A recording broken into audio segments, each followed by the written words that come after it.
So I'm going to put a bridge in right here using these mini wood sticks.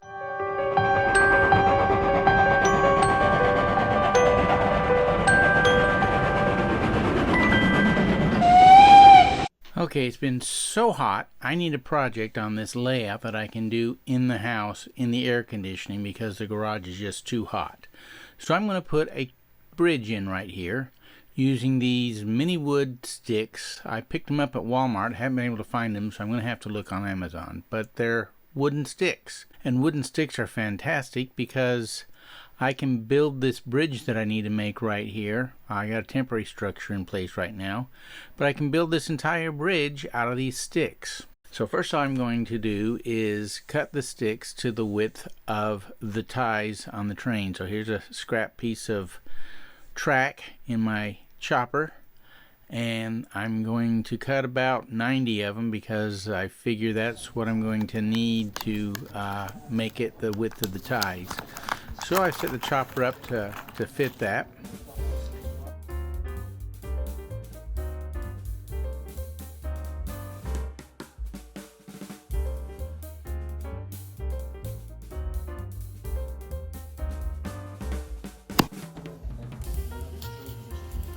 And that looks like it's about the right width.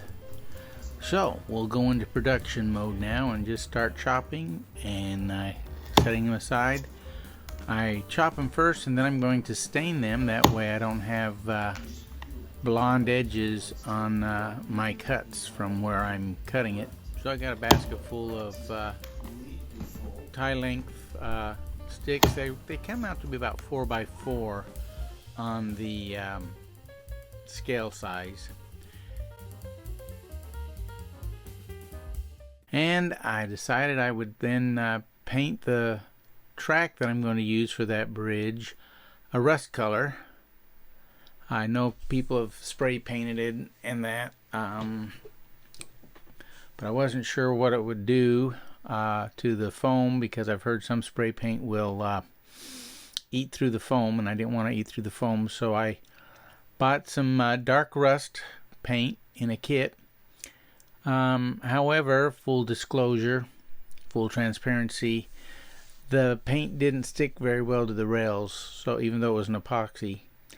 Then with the wood, I'm taking the Minwax Mocha and I'm just going to stain all my little wooden sticks. And that's what I like about using these wooden sticks, is it works just, I mean, it's wood, so you can treat it like wood, you can stain it like wood, you can glue it with wood glue, and if you stain it before you glue it, the glue doesn't take the stain. So I stain all the sticks before I start assembly, that way the glue will dry clear and you won't know the glue's there and the stain's already on it. So my method is just drop the sticks into the stain and then fish them out, and then pat them up, and there you go.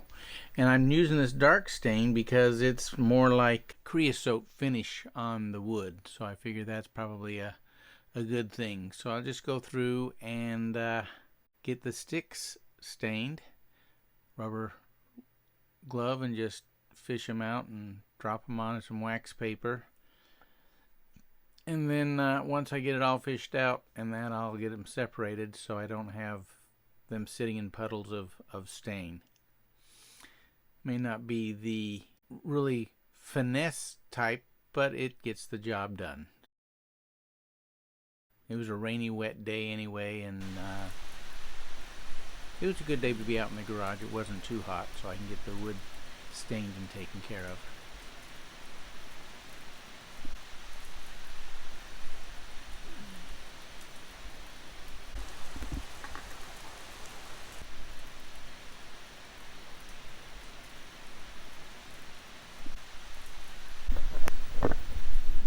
So I put them, after they stain dried, I put them all in this tub.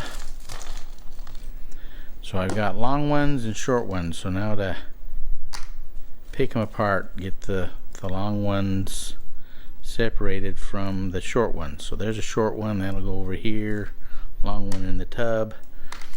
Get all the short ones figured out, and then I'm going to glue them onto the bottom of the track, and I'm going to affix them. I'm going to fix them with this Gorilla Glue.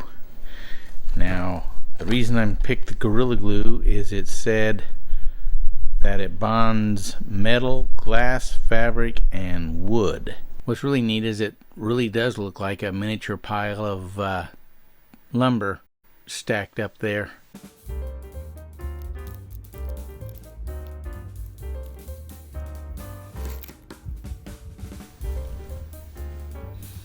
And the wood took the stain pretty good, so I'm happy with that.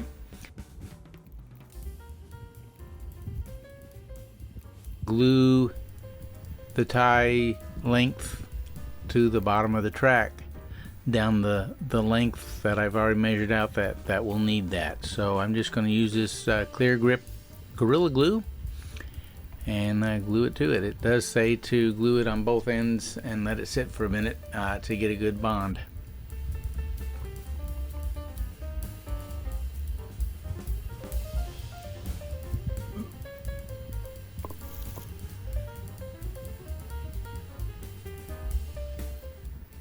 So here we go. I'll put some glue on the plastic and the metal and on the wood and just work my way down. I marked how far where the ties needed to start or end at depending on which way the train's going.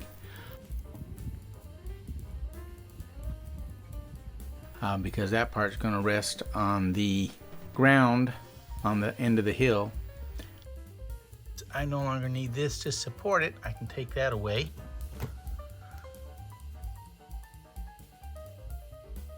And it looks like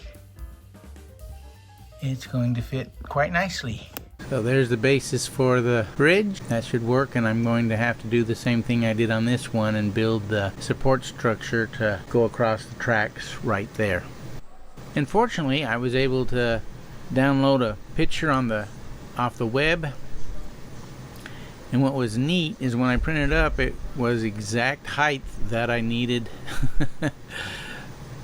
the trestles to be, so I could just cut the parts out to fit on the paper because it worked out really good. So that became my pattern, and so I ended up putting tape down on it so it would hold the pieces in place. I tried to just glue it without it held in place and it made a mess, so I added the tape to it. So I just cut the lengths of my stained wood to the lengths of the lumber on the drawing. Figured out how many trestles I need and cut all the pieces for the assembly.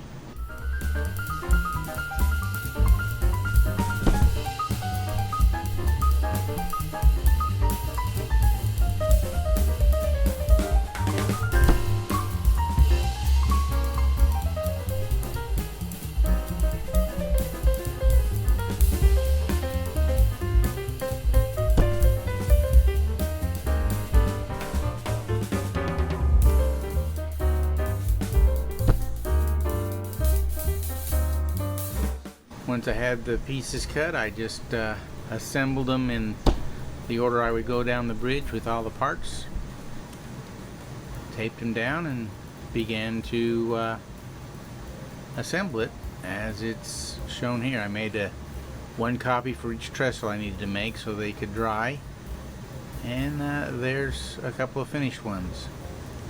Then it's time to build the support section.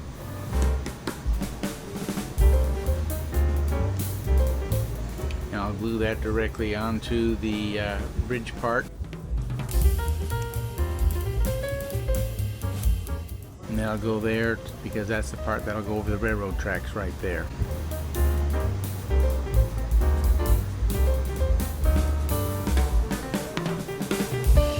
So I put some more sticks the width of it so it would fit on there when I built it.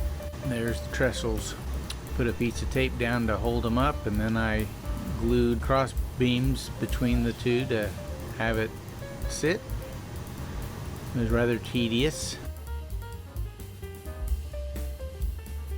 but once I got a couple of them secured, then the rest of them were able to fit into place fairly well.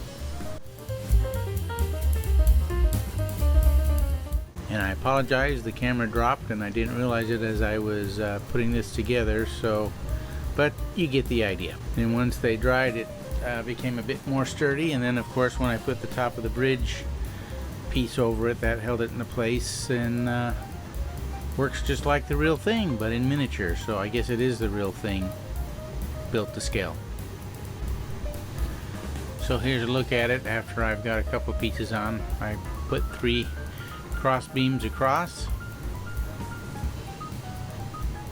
You can see where I cut it. I'm going to have to go back, and the parts that are still visible, I'll get a Q-tip and then restain the bare spots of wood. And it came together pretty good. Then once I get the hillside built, I'll add the bridge to the layout. That'll be our next video.